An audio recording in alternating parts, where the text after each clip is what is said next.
tu le fasses avec le cœur. Si tu veux l'avouer, lâche les pensées qui t'attachent et te font peur. Si tu veux l'avouer. Est-ce que tu le sais? Est-ce que tu le sais, Seigneur? Est-ce que tu le sais? Est-ce que tu le sais? Que Jésus est Dieu. Que Jésus est Dieu. Est-ce que tu le sais? Est-ce que tu le sais? Que Jésus est le Sauveur. Que Jésus est le Sauveur. Est-ce que tu le sais? Est-ce que tu le sais? Que Jésus est mon Rédempteur. Que Jésus est mon Rédempteur. Amen. Amen. Amen, amen. Gloire à Dieu. Que le Seigneur vous bénisse. Est-ce que nous pouvons nous asseoir 5 minutes? Amen. Alléluia. Amen. Je voudrais présenter l'homme de Dieu qui va intervenir ce matin. C'est un ami. Et d'ailleurs, nous avons eu hier soir une interview à la télé Casarema. Bientôt, vous allez voir ça sur YouTube. C'est vraiment quelqu'un qui le Seigneur a déposé quelque chose de particulier. Alléluia. C'est un homme de Dieu. C'est un homme qui craint Dieu. Il s'appelle Pasteur Serge Ndala. Amen. Moi. Que le Seigneur vous bénisse.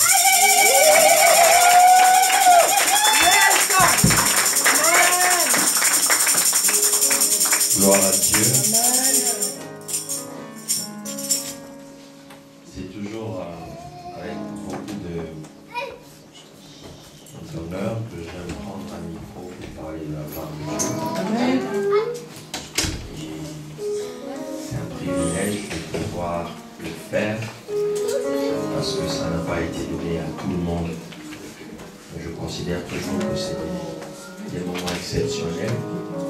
Et c'est beaucoup de responsabilité en même temps. Amen. De pouvoir parler de la part de Dieu. En même temps, je voudrais remercier l'homme de Dieu, le prophète Fortuna, et entendu son épouse.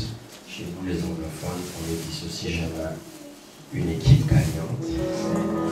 Chez vous, on dit derrière un grand homme. Chez nous, on dit à côté d'un grand homme.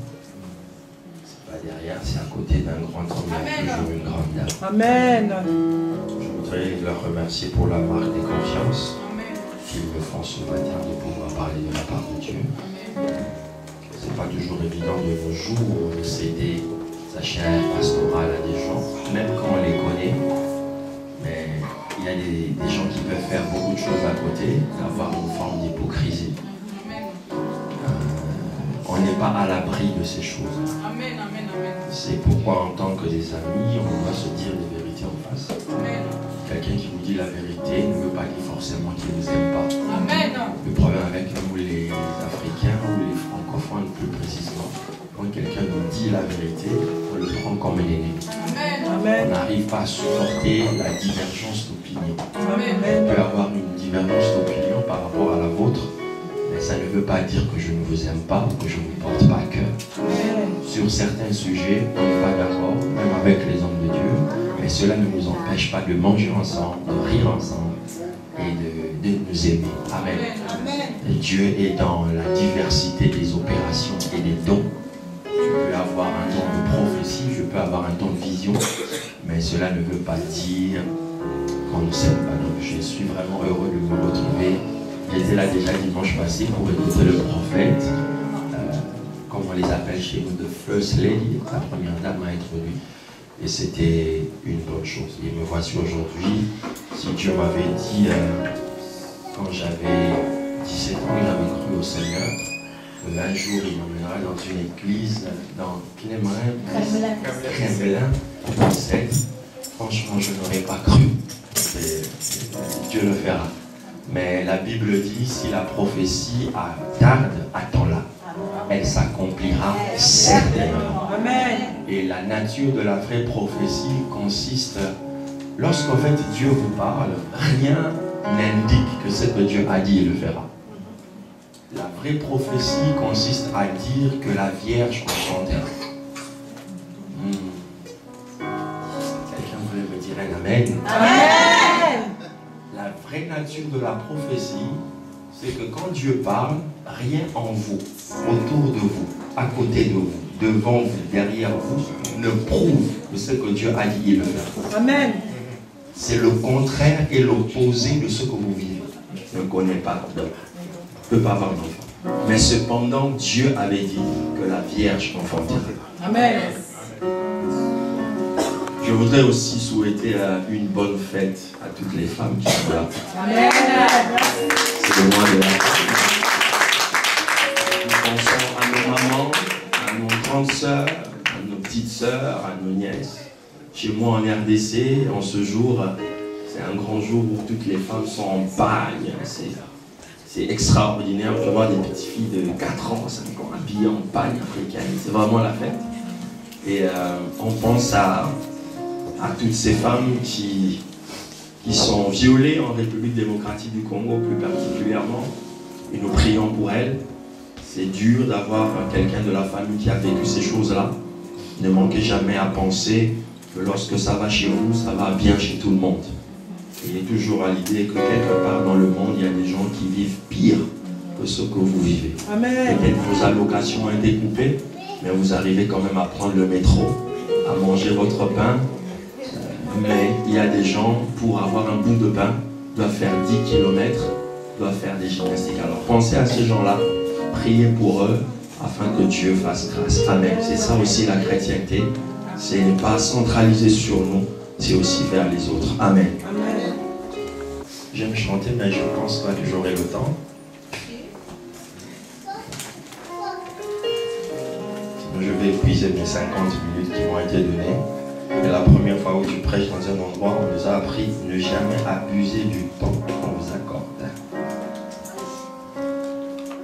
Nous allons lire 3 textes. Le premier, nous le lirons dans le livre de Éphésiens, chapitre 4. Non, chapitre 2, pardon.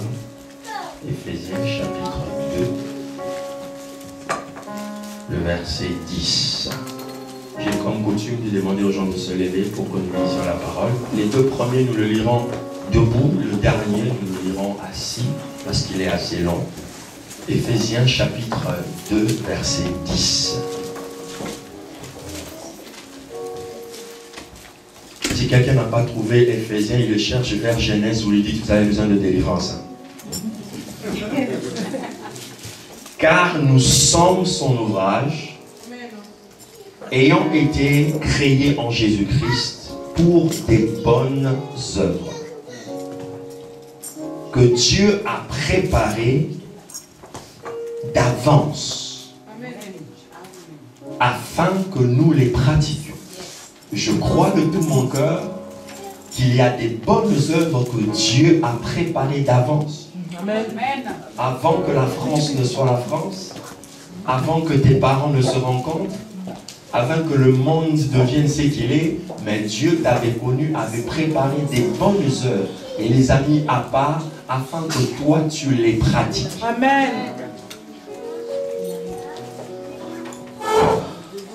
Le deuxième texte, nous le prenons dans le livre de 1 Corinthiens, chapitre 4.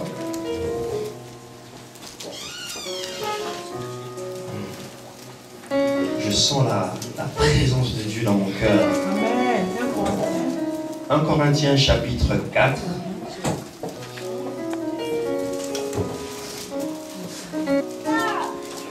La Bible dit, ainsi qu'on nous regarde comme des dispensateurs de Christ.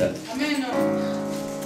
Ainsi qu'on nous regarde. Paul parlant aux Corinthiens et leur exhorte, leur enseigne de regarder les hommes de Dieu, les prédicateurs, les leaders de l'Église comme des dispensateurs.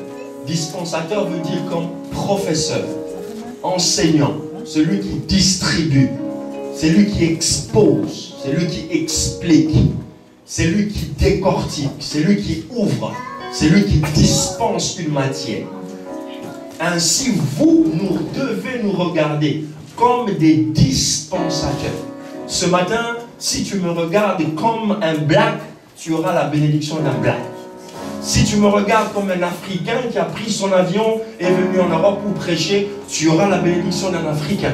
Si tu regardes mon nom Nala qui semble être bizarre pour toi, tu auras une bénédiction liée à ce nom. Mais si tu me regardes comme un dispensateur des mystères de Dieu, quelque chose pourra se passer dans ta vie. Amen. Non, tu ne m'as pas donné un amen puissant. Amen. Nous, nos amens, ils ne sont pas nourris autant avec les hamburgers, mais ils sont costauds et phénoménaux. Donne-moi un amen digne de ce nom. Ainsi qu'on nous regarde, que vous regardiez cet homme, non comme Fortuna Ilondo, mais comme un homme oint par Dieu. Amen. Un homme qui dispense les mystères de Dieu. Amen. Ainsi, lorsque votre regard change, votre perception sur les choses de la vie change, votre vie change. Le problème que nous avons dans la vie, c'est notre perception par rapport à certaines choses. Et lorsque votre perception par rapport à une chose est erronée, vous aurez un résultat erroné. On peut s'asseoir, on peut s'asseoir, on peut s'asseoir. Qu'on nous regarde comme des dispensateurs des mystères de Dieu. Donc il y a des mystères. Et parmi ces mystères, il y a ce mystère des choses que Dieu a préparées en avance. Ça veut dire qu'il y a un destin. Il y a des choses que nous ne connaissons pas, mais qui existent, que Dieu a préparées pour nous, mais dont nous n'avons pas accès. Il faut maintenant quelqu'un, un homme, une femme, une personne ointe, qui a le code de votre destin pour le débloquer. C'est comme lorsque vous avez un compte bancaire, vous allez ouvrir un compte bancaire et après on vous ouvre le compte, mais le code que vous allez utiliser pour utiliser votre carte, on vous l'envoie après. Et par sécurité, on vous l'envoie par poste.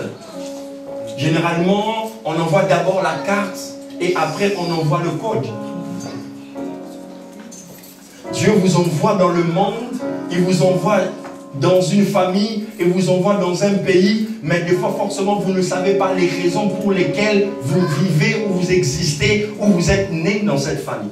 C'est pourquoi moi j'aime dire, pour rien au monde, je changerai ni père ni mère. Quelques frères, quelques sœurs peut-être. Oui.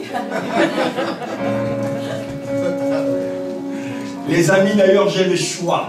Je me suis imposé la discipline, je ne subis pas d'amitié. Je choisis scrupuleusement les amis. Amen. Je les choisis. Je n'ai pas besoin de subir des amitiés dont j'en ai pas besoin. J'ai assez de problèmes à régler dans ma vie personnelle, donc je ne voudrais pas que quelqu'un m'en apporte de plus. Amen. S'il y a des gens qu'on ne peut pas choisir, c'est les frères et les sœurs. Il y en a qui sont bons, mais il y en a toujours ceux qui sont bizarres dans la famille. Ça existe dans toutes les familles. Amen. Donc tu as vu de quoi tu parles. Et si c'est toi, essaye de te délivrer déjà pour que les gens ne disent pas il est le trouble de notre famille. Mais vous devez choisir, faites le choix. Jésus a choisi les gens qui devaient être proches de lui. Amen. Il a passé toute la nuit à prier, mais il a choisi. Mais si tu me tentes dans son choix, il a même choisi un démon. C'est pourquoi j'aime dire, tous les démons ne sont pas à chasser. Imaginez que la femme qui avait des problèmes démoniaques, il est venu vers Jésus. Jésus l'a libéré, l'a délivré de tous les démons. Chaque personne qu'on lui a menée qui avait un problème démoniaque, Jésus priait et le démon partait. Mais il y avait un démon à côté de lui, Jésus ne le chassait pas. C'est pourquoi j'ai dit, il y a des démons qu'on ne chasse pas. Ah, quelqu'un ne m'encourage pas. Amen. Il y a des démons qui servent à nous faire introduire dans la gloire. Amen. Parce que si Judas n'était pas là, il n'y aurait pas eu de complot. S'il n'y avait pas eu de complot, on n'allait pas arrêter Jésus. Si on n'avait pas arrêté Jésus, il n'y aurait pas eu le Sanhédrin.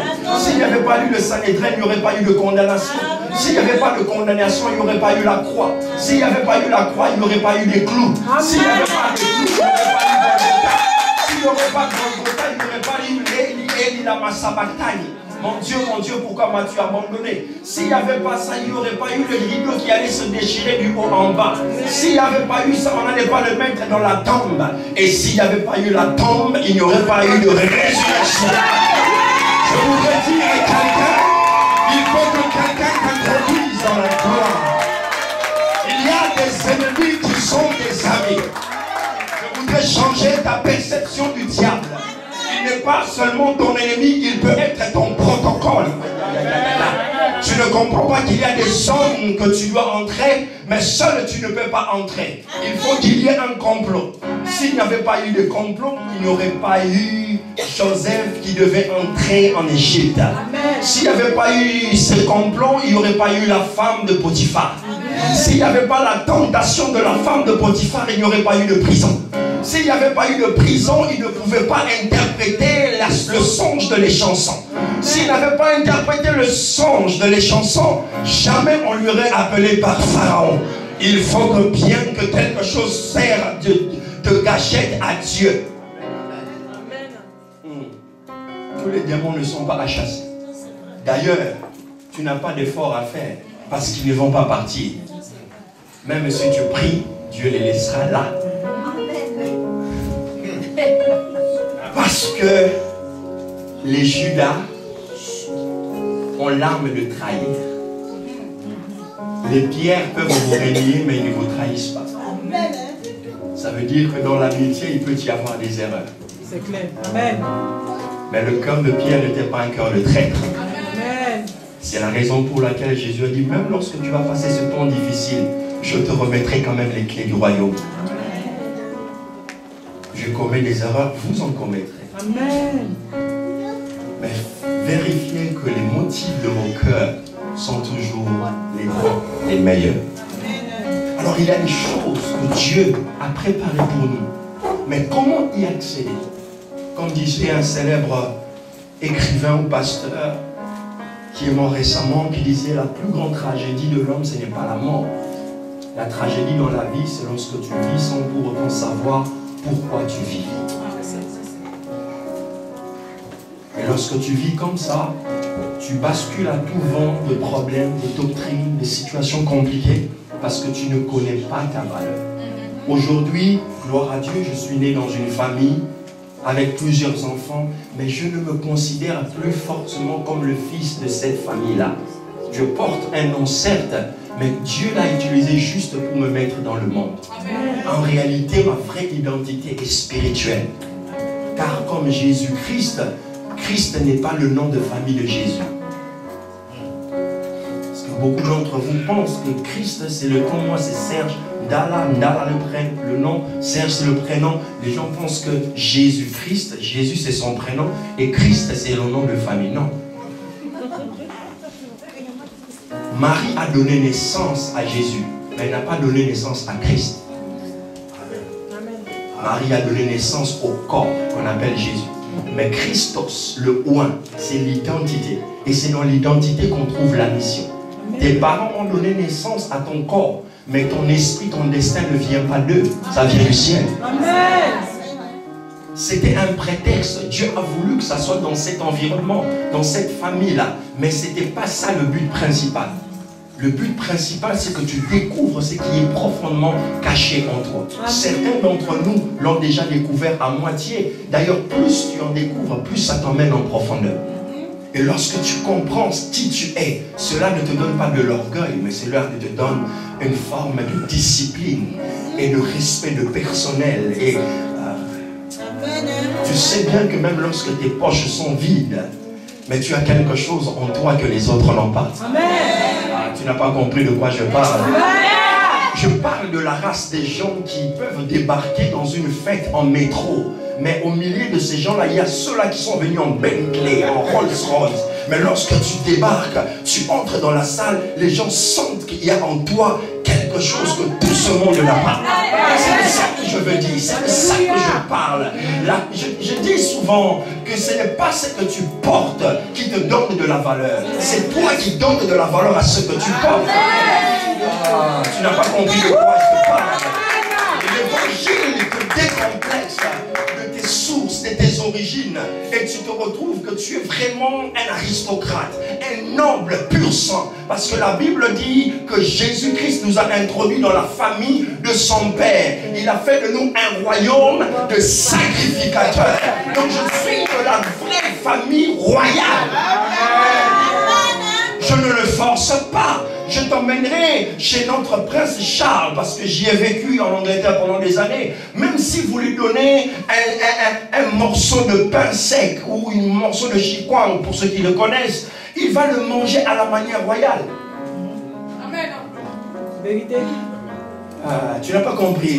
C'est un problème d'esprit. C'est pourquoi Paul disait renouvelez votre pensée. Renouvelez. Ne suivez pas les choses de ce siècle, mais soyez renouvelés dans l'esprit de votre intelligence. Pour que vous compreniez ce qui est bon, agréable et parfait. Il y a 3 dimensions dans la compréhension de votre existence et de la volonté de Dieu. Certaines choses que vous faites sont bien, mais ne sont pas encore agréables. D'autres sont agréables, mais ne sont pas encore parfaites. Mais Dieu nous veut dans la perfection. La perfection, seulement Dieu ne veut pas dire sans faute. Non, c'est être dans la volonté de Dieu. Dis-moi amen. Amen. Le dernier texte que je lis avec vous, justement, nous révèle ma pensée que je suis en train de développer. 1 Samuel chapitre 9. 1 Samuel chapitre 9. Quelqu'un est déjà béni? Donc on peut finir le culte là. Il y avait un homme de Benjamin nommé Kis, fils d'Abiel, fils de Zeror, fils de Bécorat, fils d'Alpiach, fils d'un Benjamin dont vous comprenez des traces des clous. Pourquoi? Pour montrer aux gens qu'il a souffert, qu'il est passé par là. Quelqu'un ne comprend pas de quoi je parle. Il y a des gens qui veulent modifier le témoignage de Dieu. La vérité n'a pas besoin du mensonge pour triompher. La vérité n'a jamais besoin d'aide pour triompher. La vérité a des valeurs intrinsèques qu'il a fait triompher en tout temps. Ça peut prendre le temps que ça peut prendre, mais la vérité finit toujours par triompher. Il y avait un homme de Benjamin nommé Kis d'Abiel, fils de Zeror, fils de Bécorat, fils d'Apia, fils de Benjamin. C'était un homme fort et vaillant. Il avait un fils du nom de Saül, jeune et beau. Quelqu'un dit jeune et beau. Jeune et beau. La Bible continue en disant, plus beau qu'aucun des enfants d'Israël, en les dépensant tous de la tête. Dans les milieux francophones, lorsqu'on complimente quelqu'un, les gens sont toujours scandalisés. Mais la Bible n'a jamais dit qu'Abraham était beau. La Bible ne dit pas que Pierre était beau. Donc ça veut dire qu'il y a des gens qui ont une beauté incontestable. Amen. Et lorsqu'on nous parle de cette beauté-là, ce n'est pas charnel. La Bible parle de la beauté de cet homme. C'est un homme, ce n'est pas une femme. Il était beau. Plus beau que tous les enfants d'Israël. Ne soyez jamais frustrés lorsqu'on complimente quelqu'un à côté de vous. Amen. Amen.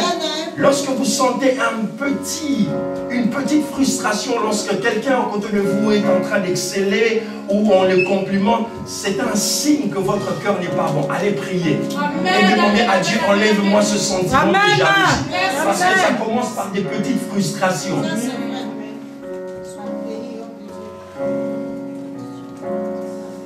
Parce qu'il y a toujours quelqu'un qui vous dépassera en quelque chose. Amen.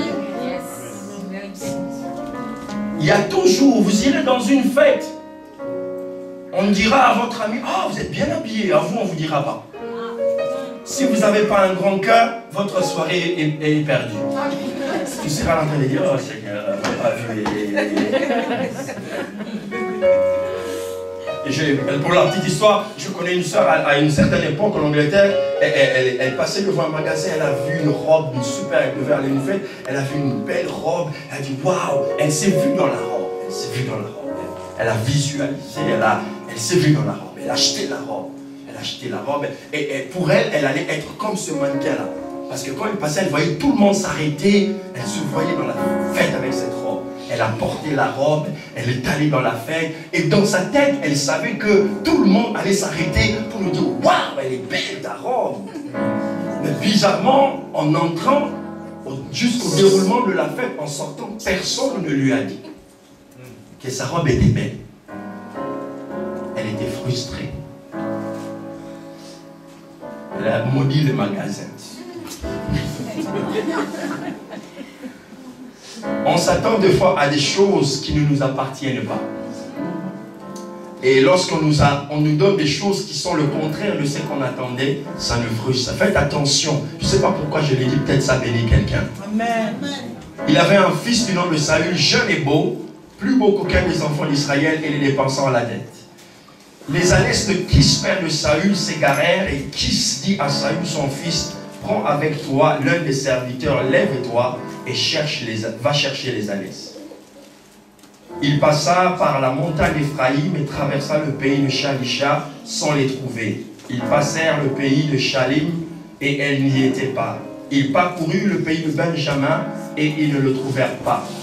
Ils étaient arrivés dans le pays des Tsouf lorsque Saül dit à son serviteur qui l'accompagnait, « Viens, retournons de peur que mon beau-père, oubliant les ânesses, ne soit en peine de nous. » Voilà ce jeune homme, beau, fort, mais dont la vie consistait à ne s'occuper que des affaires familiales. Son père avait des ânesses, ces ânesses étaient perdues, c'était comme un investissement familial. Et cet homme, toute sa vie, ne devait que s'occuper de l'investissement de son père. C'est une bonne chose de s'occuper des affaires familiales. Mais il y avait quelque chose d'autre pour lui. Quelque chose que Dieu avait mis à part pour lui, mais dont lui-même ne connaissait pas. Il ne maîtrisait pas. Parce que depuis son enfance, jusqu'à cet âge, il a été éduqué, formé de manière à succéder aux affaires de son père.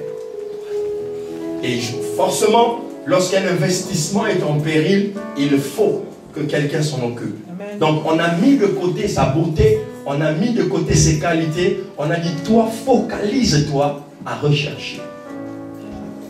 Nous sommes nés aussi dans des familles où nous avons tellement de préoccupations, nous avons besoin, parce qu'on a vu tel cousin, tel frère, telle personne, telle chose ne pas se faire bien, on a besoin tellement de s'investir pour aider telle personne. C'est une bonne chose. Mais au-delà de tous ces besoins, au-delà de tous ces objectifs, il y a un objectif divin pour toi. Amen. Et le père de Kis, le père de Saül, qui s'appelait Kis, ignorait ces choses. Parce que s'il le savait, il n'aurait pas dit à son fils. Mais comme Dieu s'est choisi des prétextes, Dieu crée des circonstances et des événements. D'ailleurs, nous l'appelons le maître des temps et de circonstances. Il en est maître. Il crée ces circonstances pour tirer profit de ces choses. Il permet certaines choses pour nous attirer notre attention, pour que nous puissions commencer à voir les choses différemment. Donc Dieu s'est saisi de cette affaire comme un juge pour intervenir afin d'attirer l'attention. L'une des choses que vous devez savoir, c'est que Dieu est dans tout ce qui, dans les choses dans lesquelles vous passez. Amen. Amen. Amen. Alléluia. Amen.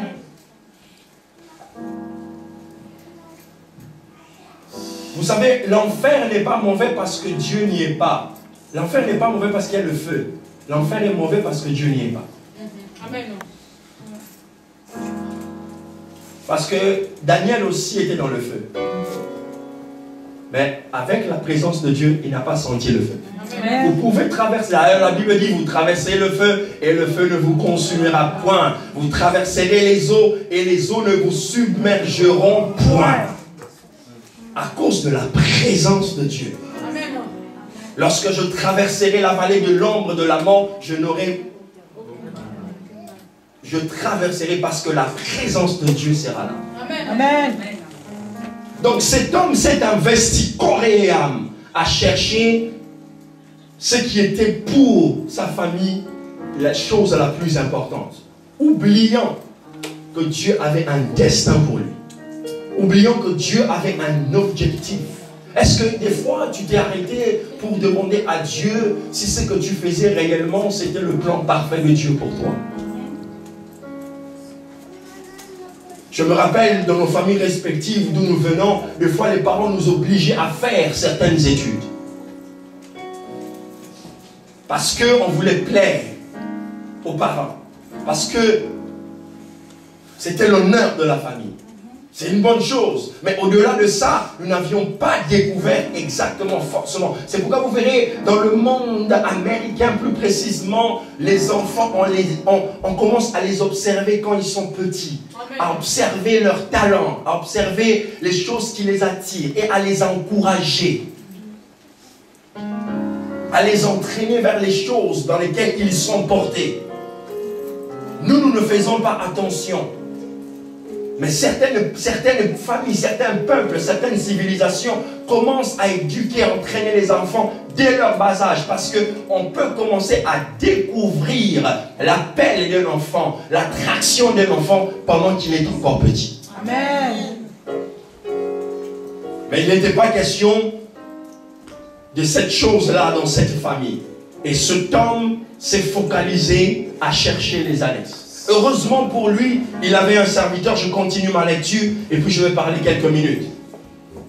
Le verset 6 dit, le serviteur lui dit, il y a dans cette ville un homme de Dieu et c'est un homme considéré.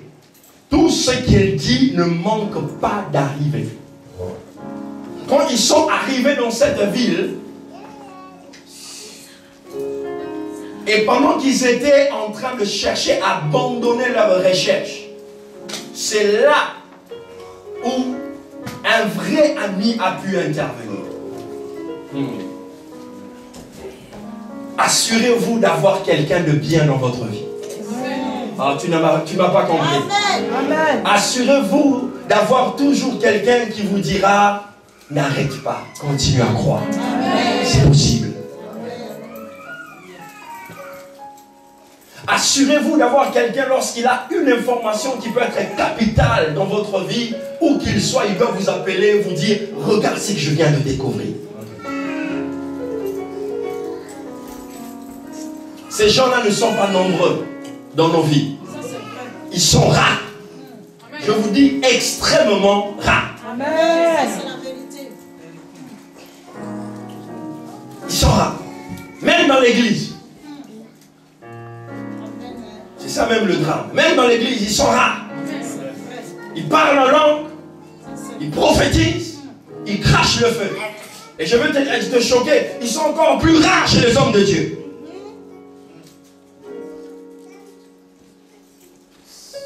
J'ai vu des pasteurs qui sont jaloux lorsqu'ils voient leur brebis prospérer. Amen. J'ai dit, mais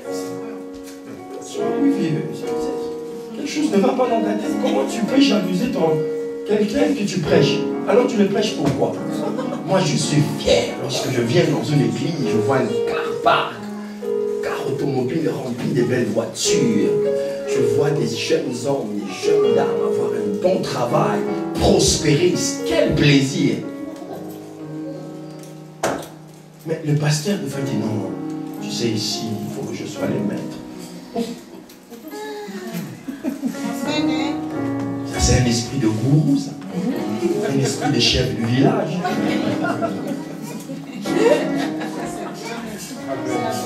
C'est un envoûtement. Ce serviteur a dit non, n'abandonne pas. Il y a un homme de Dieu dans cette ville. Et c'est un homme considéré.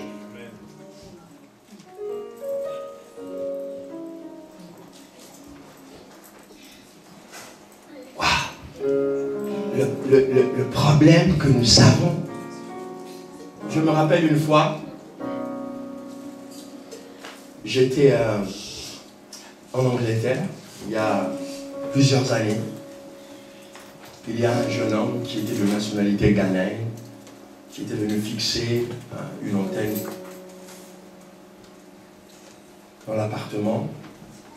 Et lorsqu'il entre, j'étais en train d'écouter l'adoration de la musique. Et dès qu'il entre, je crois qu'il a ressenti l'atmosphère de Dieu, la présence de Dieu. Et il a vu, et il m'a demandé, are you a man of God? Il m'a demandé, est-ce que vous êtes homme de Dieu? J'ai dit, yes, I am. Je suis. Je dis, wow, I'm blessed. Je suis béni parce que aujourd'hui mon premier travail c'est d'entrer dans la maison des morts. Amen. Il me dit, I'm gonna do it for free. Je vais le faire gratuitement.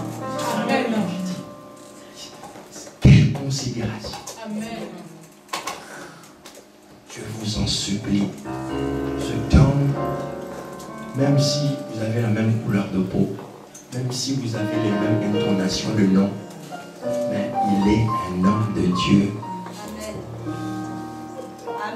Amen. Et l'une des choses les plus différentes entre nous et vous, les francophones et les anglophones, on a beaucoup d'estime et de respect pour ce qu'on appelle des men of God. Amen.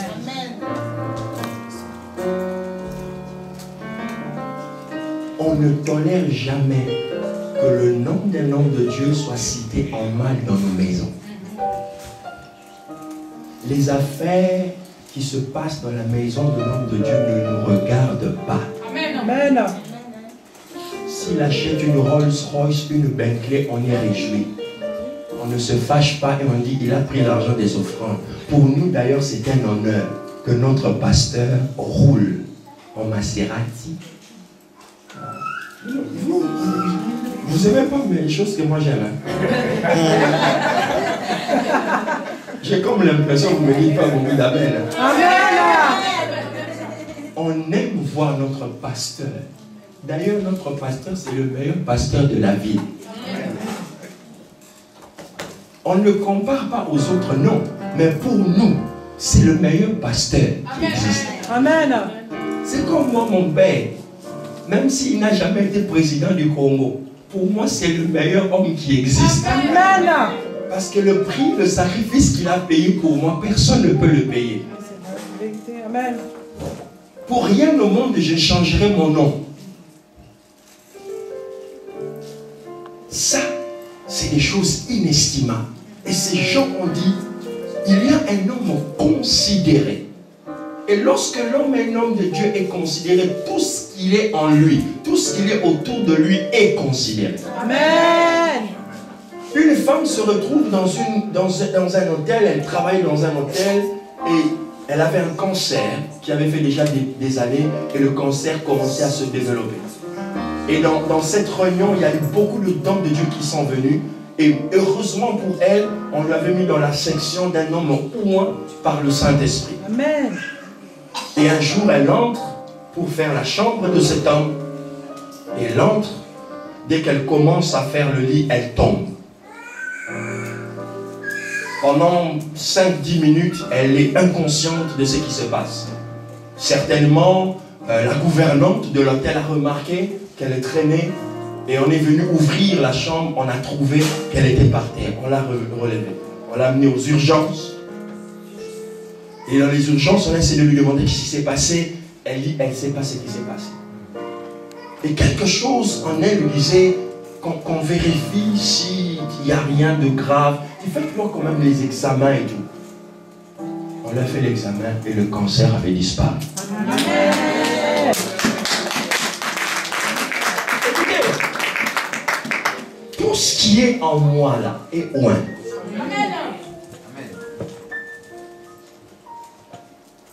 Tout ce qui est en moi là est oint. À cause de l'onction que Dieu pose sur l'homme de Dieu. Ayez de la considération. Et la Bible dit, tout ce qu'il dit ne manque jamais d'arriver. Donc ça veut dire que ces paroles étaient des paroles qui s'accomplissaient. Parce qu'elle trouvait la foi en ceux qui l'écoutaient. Tout ce qu'il dit ne manque pas d'arriver. Oh, je crois de tout mon cœur que lorsque l'homme de Dieu parle de la part de Dieu, cela trouve la foi en toi pour trouver le résultat que tu cherches. Amen. Cette personne a conseillé à Saül, lui a dit non, nous ne sortons pas de cette ville si nous n'avons pas vu cet homme qu'on appelle le voyant autrefois, qu'aujourd'hui on appelle le prophète. On les appelait les voyants.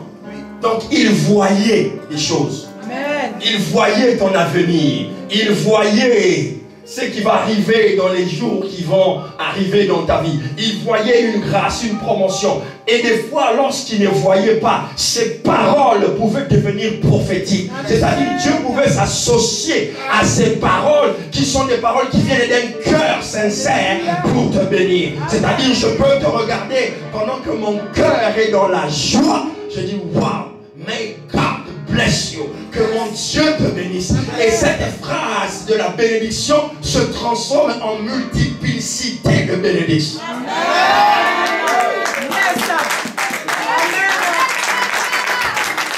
Qu'on nous regarde comme des dispensateurs des mystères de Dieu.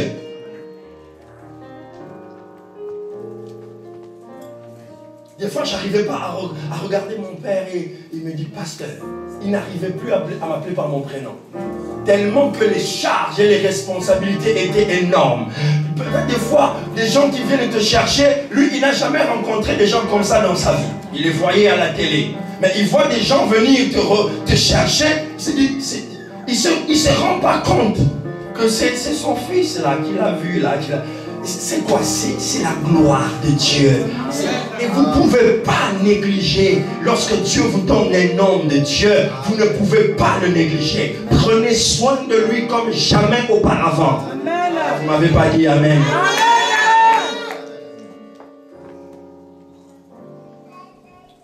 Je disais au pasteur,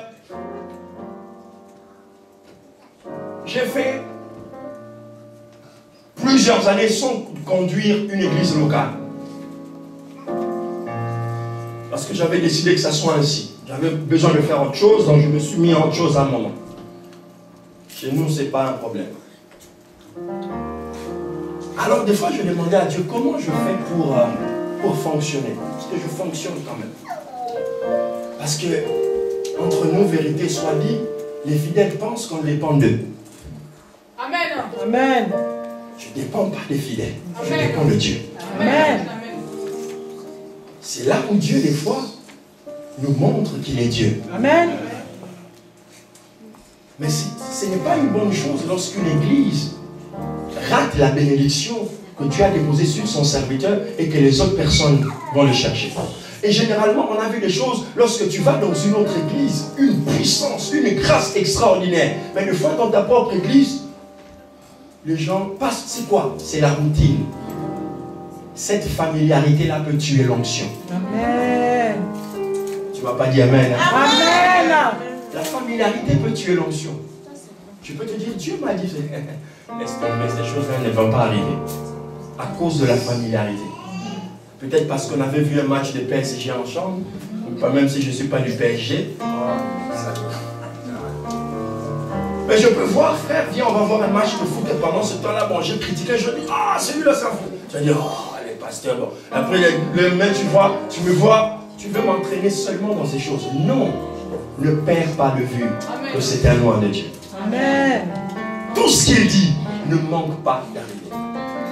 Et la troisième chose, Saül a dit, mais qu'est-ce que nous allons rapporter à cet homme? Qu'est-ce que nous allons rapporter à cet homme? Et la Bible dit, le serviteur a dit, on n'a pratiquement rien, mais on va trouver. Ils ont fouillé, c'est pourquoi j'aime dire aux gens, même lorsque tu as tout perdu, en réalité, tu n'as jamais tout perdu. Il y a toujours quelque chose que Dieu va laisser dans ta vie. C'est cette chose-là que Dieu va se servir pour que tu rebondisses. Amen. Tu n'as pas compris. Alors quand tu viens, tu dis, hey, j'ai tout perdu. En réalité, tu n'as pas tout perdu. Tu as perdu l'essentiel que le Dieu n'avait pas besoin pour te bénir.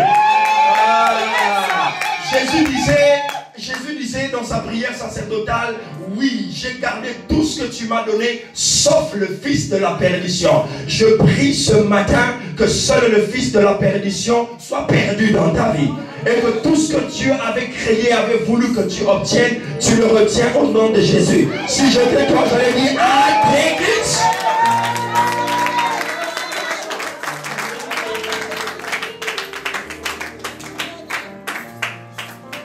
La Bible dit,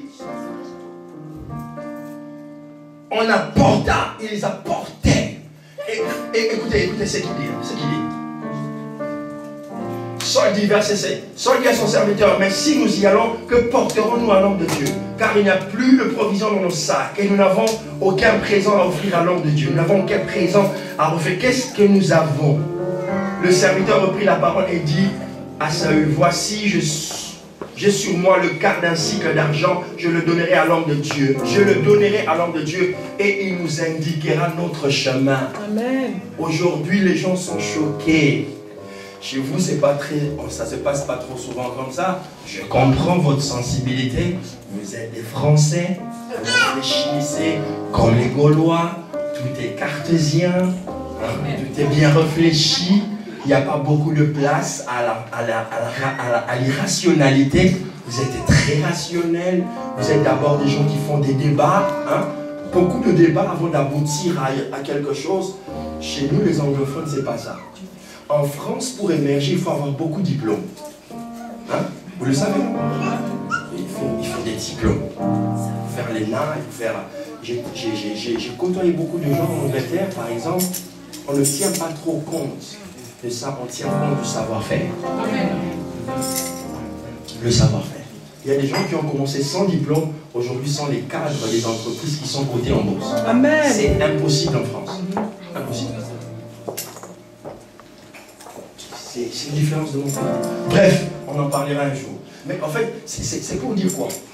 Ces gens-là, c'est pas qu'ils étaient venus acheter la prophétie. Comprenez ça? Ils n'étaient pas venus acheter Dieu. Ils n'étaient pas venus acheter le cœur de l'homme de Dieu. Mais ils connaissent le secret.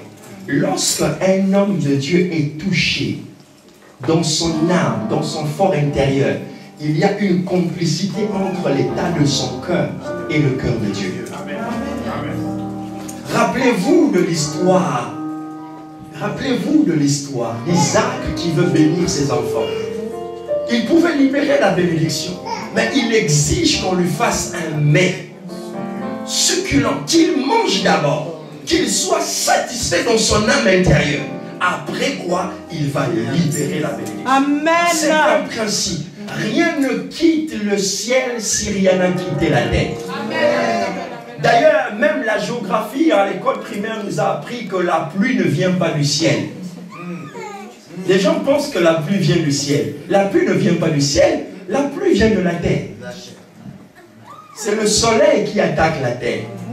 Et la terre donne des évaporations. Et les évaporations forment un nuage. C'est alors que la pluie vient. Ah, tu n'as pas compris que le pasteur était quand même passé au banc de l'école, il a étudié la géographie. Et c'est un principe divin. Ce que tu lieras sur la terre sera lié dans les cieux. Ce que tu délieras sur la terre sera délié dans les cieux. Touche le cœur de Dieu. Touche le cœur de son serviteur. Touche le cœur de l'église de Dieu. Là où Dieu a mis tout son investissement, son amour. C'est ainsi que Dieu se souviendra de toi. Amen. Et ils sont partis.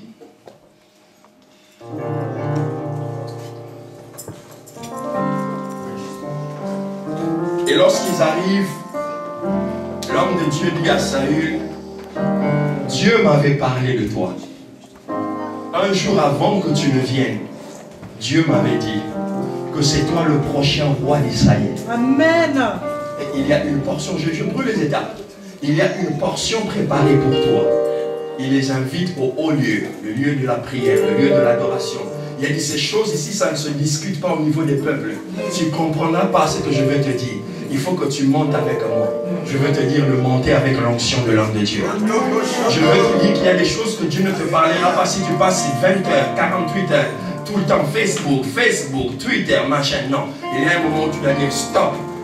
Tu te désintoxiques un peu des réseaux sociaux pour chercher la face de Dieu. Ah, tu n'as pas compris de quoi je parle. Amen. Moi, quand je prie, j'éteins mon téléphone. Je ne la laisse pas allumée, je l'éteins. Pour que les gens qui m'appellent sachent qu'en ce moment-là, je prie. J'ai un rendez-vous plus important avec mon Dieu. Amen. L'homme de Dieu a dit, viens, je vais te dire des choses qui concernent. Je veux que tu entres dans la saison où le Saint-Esprit te dise des choses qui te concernent. Amen. Tu n'as pas compris de quoi je parle. Je veux dire que tu entres dans une saison où que tes nuits deviennent des nuits prophétiques. Des nuits où tu vas voir des choses qui concernent ta vie. Je veux te dire que les choses que tu as faites dans le passé, c'était des bonnes choses, des choses bien. Mais maintenant, entre dans les choses plus profondes, des choses qui vont faire que ta vieillesse, tes âges avancés seront des âges, des moments de paix. Parce que tu seras entré dans un temps, une saison de gloire et de bénédiction. Il y a une part plus importante. Il faut que tu saches même que le cursus universitaire que tu es en train de faire, le diplôme que tu cherches a un but, a un sens. Et Saül arrive, lorsqu'il arrive, le prophète lui dit, il y a une part réservée pour toi. Et on sort le repas, on lui donne l'épaule. C'était significatif parce que l'épaule était réservée aux sacrificateurs, aux gens qui étaient appelés à des choses importantes.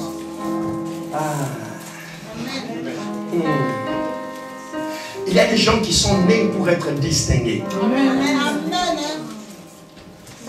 Il y a quelque chose en toi qui te distingue. Alléluia.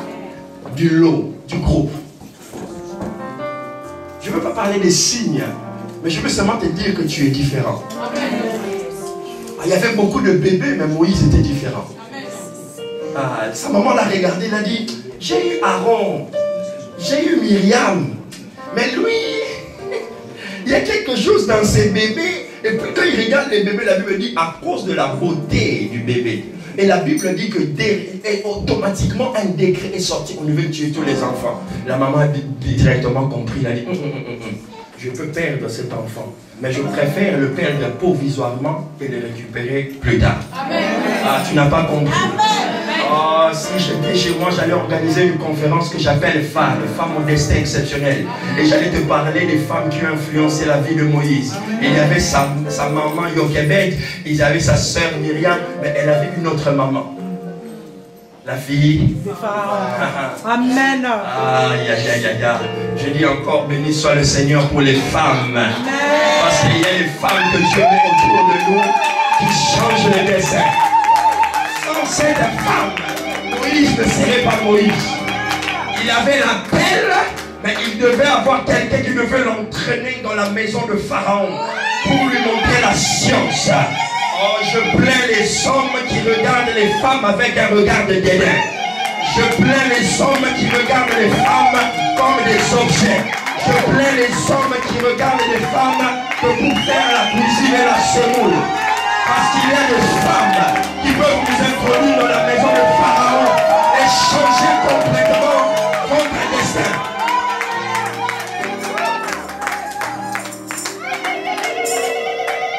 Femme au destin exceptionnel.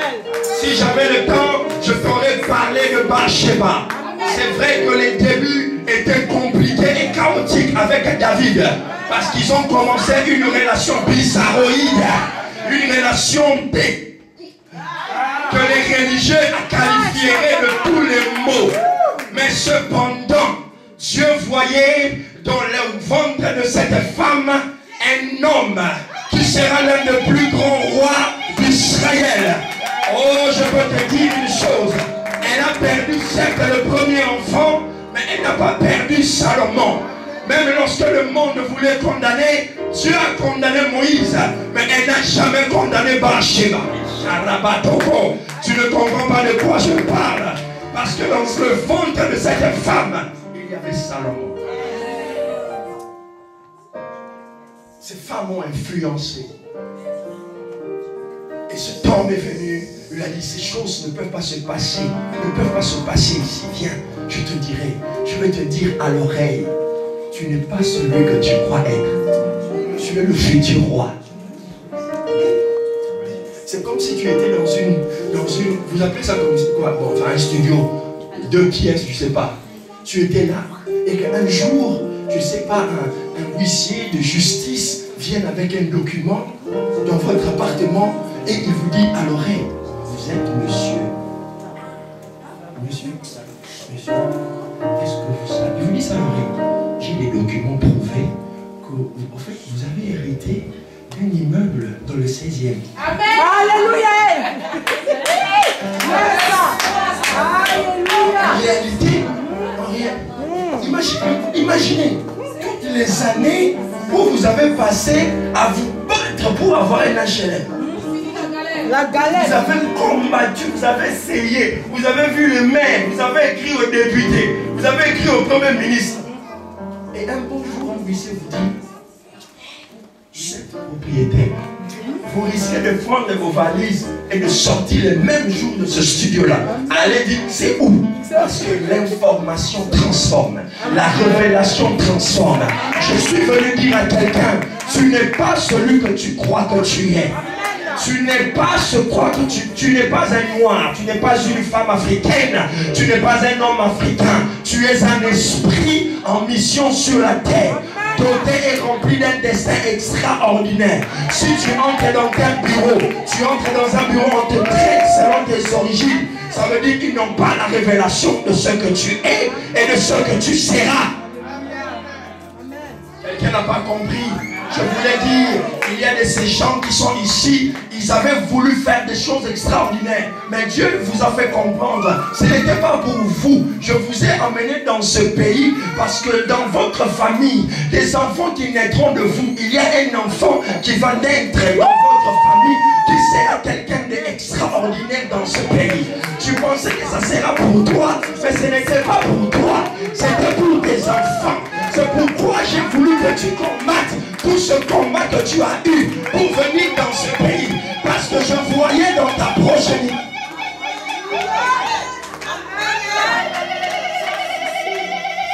Il y a des combats dans lesquels nous nous engageons qui ne sont pas les nôtres. C'est pour les 2e, 3e générations. C'est lorsque toi tu seras un peu plus vieux, que tu regarderas, un jour tu diras, ah, j'ai compris maintenant pourquoi Dieu m'avait emmené dans ce pays. Souffre peut-être un tout petit peu, mais sache qu'il y a une parole prophétique dans ta famille et dans ta génération et dans la vie de tes enfants et dans la vie de tes arrière-petits-enfants. L'homme de Dieu lui a dit, tu n'es pas né pour suivre seulement les années de ton père. Tu es né pour être roi, pour diriger Israël. Pourquoi veux-tu devenir un statistique? On te compte comme un nombre. Non, refuse. Si j'étais toi, j'allais dire non. Je refuse au nom de Jésus. Écoutez, j'ai encore plus à te donner parce qu'il y a des gens pour lesquels tu pries. Pendant que tu pries pour eux en ce moment, ils sont dans la drogue, c'est pas un problème. Pendant que tu pries pour eux, ils sont encore dans des choses bizarres, c'est pas un problème. Je crois tellement à la paix de Dieu que lorsque le temps sera accompli, Dieu mettra sa main sur ces gens-là. Certains prédicateurs de nos églises qui arrivent ne sont pas encore dans les églises. Ils sont encore, hier ils étaient en boîte. Tu me dis amen bien. Amen. Moi je ne comprends pas l'église. L'église d'aujourd'hui prie, Dieu sauve les gens, envoie-nous les gens. Mais vous, quels gens vous voulez que Dieu vous envoie? Dieu vous envoie des prostituées, des drug dealers. Pourquoi vous voulez que Dieu vienne envoyer des gens déjà convertis? Alors quand ces gens-là viennent à l'église, vous les chrétiens qui êtes déjà là, vous les regardez comme ça. Et lui aussi vient ici maintenant. Et on va nous confondre, qu'on ne nous mette pas dans le même sac. Oh, maman, c'est quoi le problème? Après toi, il y a encore les salauds qui fonctionnent. Amen.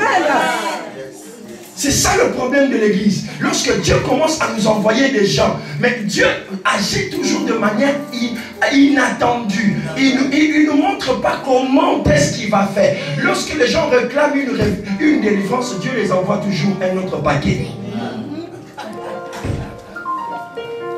Quelqu'un me dit amen, je vais aller au soir.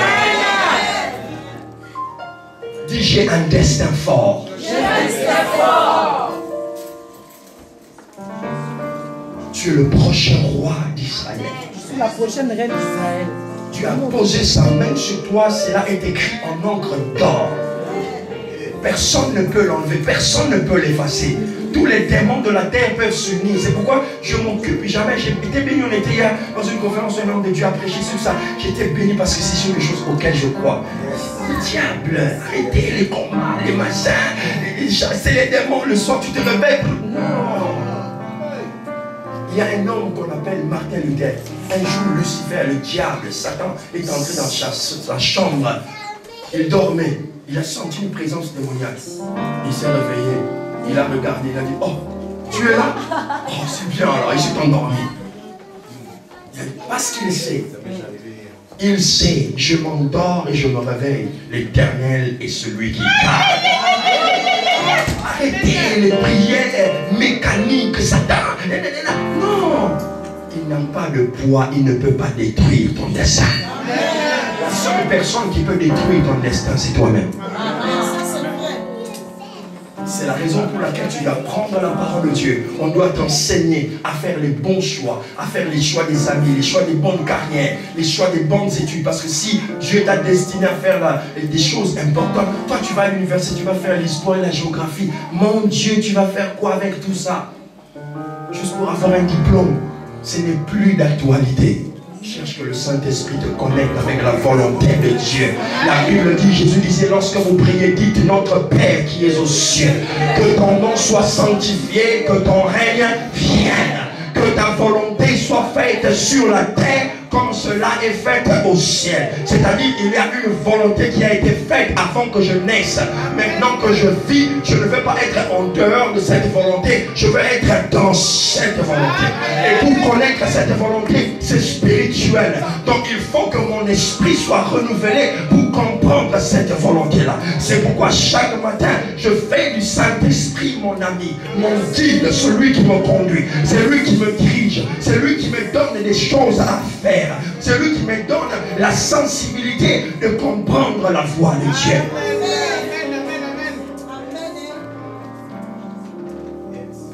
La domination et la supériorité dans certaines choses n'est pas le fruit des efforts, n'est que la capacité d'écouter et d'obéir Dieu.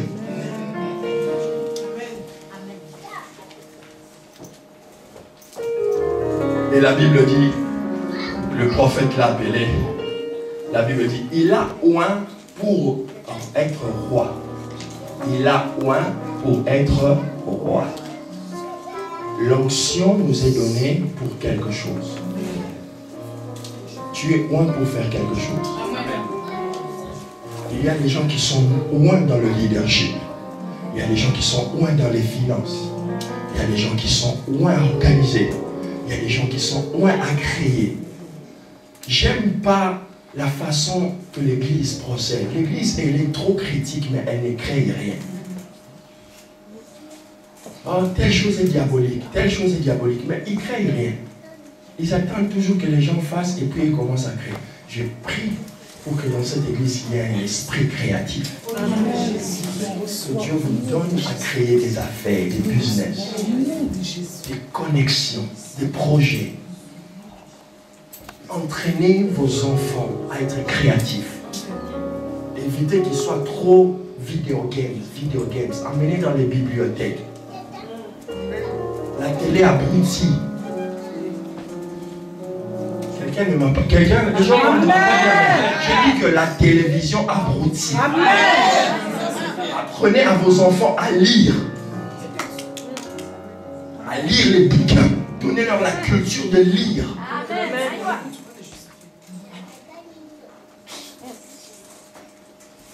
Mon père me disait, ne te promène jamais sans un livre avec toi. Et toujours un bouquin à lire. Chaque jour, apprends quelque chose. Apprends quelque chose. Amen. Entraînez dans ces choses. Découvrez leur passion. Passez du temps à parler avec eux. Qu'ils vous disent les choses qui les attirent. Et que l'Église développe, je disais au pasteur, développe des programmes. Parce que la génération future, moi et toi, dans 10, 15 ans, dans 20 ans, on sera déjà vieux. La génération forte de cette église, c'est tous ces gens que vous voyez. Investissez beaucoup d'argent pour leur passion. Amen. Dites-moi un amen et bien. Achetez moins de Gucci, moins de bijoux, moins de Weston, moins de Costa.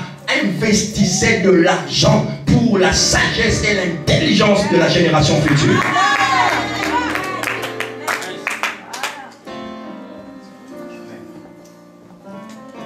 C'est ce que l'homme de Dieu a dit. Il a découvert le prochain roi. tout ce qu'il avait, l'onction. Il a dit, Dieu me t'avait révélé, je te donne. C'est ça que l'homme de Dieu fait. Il y a des choses qu'il peut faire, mais il dit, je dois prier, je dois lire la Bible, parce que je dois donner le meilleur de moi-même. Parce qu'il croit que vous êtes les meilleurs investisseurs que Dieu a. Dieu n'investit jamais dans des futilités. Quand Dieu a investi dans quelque chose, c'est qu'il voit le profit qu'il va tirer de cette chose-là. C'est pourquoi lorsqu'on nous raconte ces histoires-là, ta maman était sorcière, ton papa était sorcier, franchement, tout ce qu'il a fait là, après à cet âge, tu vas me dire que ma mère était sorcière. Je te crois aussi. Ah non, elle était des histoires. Il fallait qu'il me mange quand j'étais né, parce que la viande des bébés c'est bon. Donc on m'a laissé, on m'a laissé, on m'a laissé, on m'a laissé. Et aujourd'hui on va me dire, on va me manger par les sorciers. Même vous-même raisonnez. Donc Jésus en moi, moi en Jésus, nous ensemble avec Jésus en Dieu, avec le Saint-Esprit. Et Dieu nous couvre. Bon, les sorciers, il va passer où pour nous manger? Si vous grandissez, il y a des prophètes qui prophétiseront plus. Ils n'auront plus rien à dire. Parce que vous aurez atteint la maturité. Si vous grandissez, il y a des gens qui n'auront plus de paroles à prêcher. Parce qu'ils n'ont rien à dire. Si ce n'est que des bobards. Écoutez les gens comme votre pasteur qui vous prêche l'évangile authentique, pur de Dieu. Qui vous amène à la crainte de Dieu. Et lorsque quelqu'un craint Dieu, Dieu lui ouvre les portes. Lorsque son cœur est pur, Dieu lui donne des choses parce que Dieu sait que cette personne va bien gérer les choses que Dieu lui a données. Ainsi, cet homme a été loin de la part de Dieu pour accomplir la mission. Et il s'est découvert qu'il était roi. Je prie ce matin que le Saint-Esprit te parle. Amen. Et que tu découvres qui tu es. Nous pouvons baisser nos têtes dans la prière. Ce bon Dieu d'amour, bon Dieu tout en moi. Si tu veux le louer, sache qu'il faut que tu le fasses avec le cœur. Si tu veux le louer, lâche les pensées qui t'attachent et te font peur.